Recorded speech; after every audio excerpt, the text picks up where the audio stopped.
কথায় আছে form is temporary but class is permanent.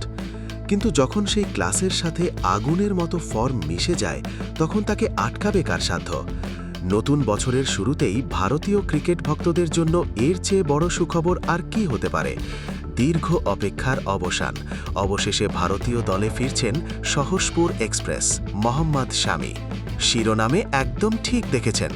বোর্ডকর্তারা যারা এতদিন শামির ফিটনেস নিয়ে ধোঁয়াশায় ছিলেন, শামির সাম্প্রতিক পারফরমেন্স দেখার পর তারাও কি এবার পাল্টি খেতে বাধ্য হলেন? এতদিন শোনা যাচ্ছিল তাড়াহুড়ো করতে চায় না বিসিসিআই, কিন্তু রঞ্জি ট্রফিতে বাংলার হয়ে শামি যা করলেন তারপর কি আর তাকে বাইরে রাখা সম্ভব? একটু ফ্ল্যাশব্যাকে যাওয়া যাক। 2023 ওয়ানডে বিশ্বকাপের সেই হিরো, যার বলের গতিতে উড়ে গিয়েছিল বিপক্ষের স্টাম্প, চোটের কারণে তিনি দীর্ঘদিন মাঠের বাইরে ছিলেন। অনেকেই ভেবেছিলেন হয়তো ক্যারিয়ারের সায়ান্নে চলে এসেছেন এই পেসার, কিন্তু না, তিনি যে ফুরিয়ে যাননি তা প্রমাণ করলেন ঘরোয়া ক্রিকেটে।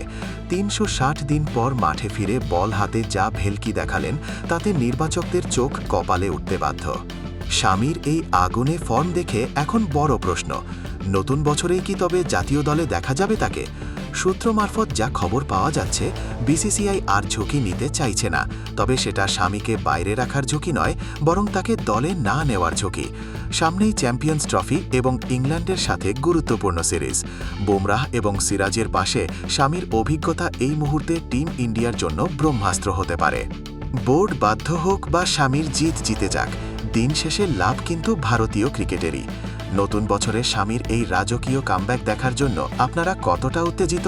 শামির ইনসুইং কি আবারও প্রতিপক্ষের স্টাম্প ছিটকে দেবে? আপনাদের মতামত অবশ্যই কমেন্ট করে জানান। ক্রিকেট বিশ্বের সমস্ত ব্রেকিং নিউজ এবং আপডেটের জন্য আমাদের চ্যানেলটি সাবস্ক্রাইব করতে ভুলবেন না। দেখা হচ্ছে পরের ভিডিওতে। ধন্যবাদ।